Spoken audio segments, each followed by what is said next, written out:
Hello everyone, कैसे हो आप सब। आई रियली विश कि आप सब बहुत अच्छे हों। और सुबह की मेरी स्टडी स्टार्ट हो चुकी है एज़ यूजुअल। जैसे कि आप सबको पता है कि मैं मॉर्निंग में सबसे पहले करंट अफेयर पढ़ती हूँ और उसके बाद सीडीपी। तो मेरा ये फर्स्ट स्लॉट चल रहा है। अभी मैं करंट अफेयर पढ़ रही हूँ। सबसे पहले मैं रिवीजन करती हूँ और उसके बाद आगे के नोट्स प्रिपेयर करती हूँ। तो फ्रेंड्स, मैं आप सबको बताना चाह रही थी कि मैं अभी करंट अफेयर के लिए कोई बुक फॉलो नहीं कर रही हूँ, पर मैं जल्दी ही कोई बुक लेने वाली हूँ, थोड़ा सा सोच समझ कर कि कौन सी करंट अफेयर बुक अच्छी है। अगर आपके पास कोई सजेशन हो तो कमेंट सेक्शन में ज़रूर बताइएगा, क्योंकि मुझे अभी इसका कोई आइडिया नहीं है कि मैं कौन सी बुक इसके लिए परचेज़ करूँ, करंट अफेयर के लिए मीन्स। तो आगे अगर बात करते हैं तो ये कि मेरी एक फ्रेंड ने मुझसे पूछा था कि मैम आप कहाँ से हैं। तो मैं आपको बताना चाहती हूँ कि मैं स्टेट यूपी डिस्ट्रिक्ट जालौन से हूँ।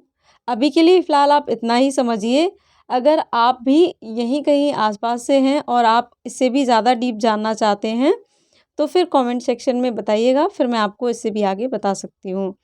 फ्रेंड्स, अभी मैं आ गई हूँ अपना पहला स्लॉट फिनिश करके अपने लिए पानी गर्म करने, और इसके बाद फिर मैं अपना सेकंड स्लॉट स्टार्ट करूँगी।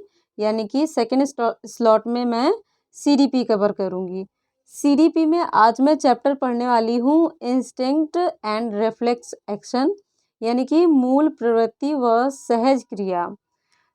तो ये चैप्टर मेरा आज कंप्लीट होगा। इसमें जो मेन पॉइंट है वो ये है कि जो मैकडूगल सर हैं, विलियम मैकडूगल, उन्होंने मतलब 14 मूल प्रवृत्तियाँ बताई हैं, और कौन कौन सी मूल प्रवृत्तियाँ हैं और उनके क्या क्या कौन से संवेग हैं। तो ये सारी चीज़ें थी जो आज के चैप्टर में थी, और ये मैंने आज जो है पढ़ा। और क्या क्या, अगर आप चाहते हैं कि मैं आपको थोड़ा बहुत सार भी अपने जो भी पढ़ाई करती हूँ उस चैप्टर से रिलेटेड बताऊँ, तो आप कमेंट सेक्शन में बताएंगे तो अगले वीडियो से मैं इस चीज़ को भी ऐड कर दिया करूँगी। फ़िलहाल अभी के लिए इतना ही कि मैंने चैप्टर जो है वो मूल प्रवृत्ति व सहज क्रिया यानी instinct and reflex action start किया है। और आज ये मेरा चैप्टर कम से कम मैं आधा तो इसे कवर कर ही लूँगी, क्योंकि जितना टाइम होता है मैं उसी के अकॉर्डिंग पढ़ती हूँ। कभी कभी चैप्टर बड़े होते हैं तो ज़्यादा टाइम लग जाता है, और कभी कभी चैप्टर छोटे होते हैं तो कम टाइम लगता है। फ्रेंड्स, आप में से कई लोग ऐसे मतलब कमेंट्स बताते हैं कि आप कोई पार्ट टाइम जॉब कर रहे हैं, होम ट्यूशन दे रहे हैं, या प्राइवेट टीचिंग कर रहे हैं, या अदर कोई पार्ट टाइम जॉब कर रहे हैं, जिस वजह से आप अपनी पढ़ाई को टाइम नहीं दे पाते हैं। तो फ्रेंड्स, मैं आप सबको बताना चाहती हूँ कि देखिए, ये मिस्टेक मैं भी कर चुकी हूँ अपने पिछले ईयर्स में। मीन्स मेरा 15-16 में बीएड कंप्लीट हो गया था। उसके बाद मैंने प्राइवेट टीचिंग स्टार्ट कर दी थी। प्राइवेट टीचिंग स्टार्ट करने के चक्कर में मैंने टेट क्वालिफाई नहीं कर पाया, ना ही सी टेट। यानी कि मैंने बीएड के अलावा आगे कोई भी टेट एग्ज़ाम कुछ भी क्रैक नहीं कर पाया, क्योंकि इतना ज़्यादा मेरा टाइम कंज्यूम हो जाता था उन सब चीज़ों में कि मैं कुछ भी आगे पढ़ ही नहीं पाती थी अपने लिए।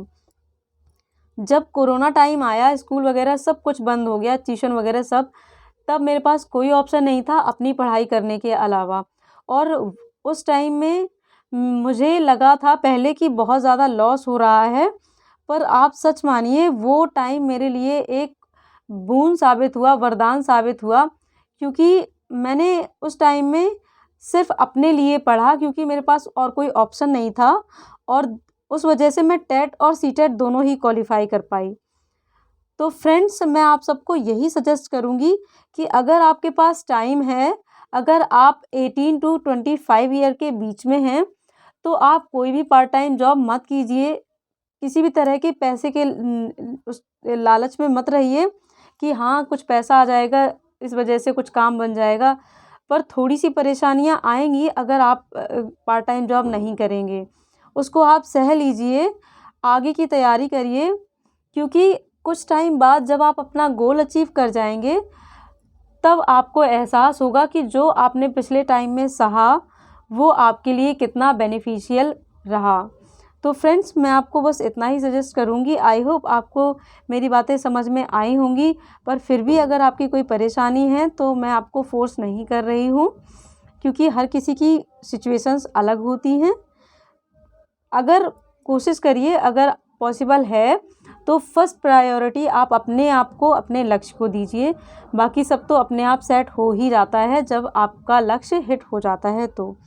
फ्रेंड्स, तो आज का मैंने अपना जो 4 सब्जेक्ट का टारगेट था वो पूरा कर लिया है। तो ये था मेरा आज का छोटा सा वीडियो। आई होप आपको अच्छा लगा होगा। अगर वीडियो पसंद आए तो लाइक शेयर सब्सक्राइब ज़रूर करिए।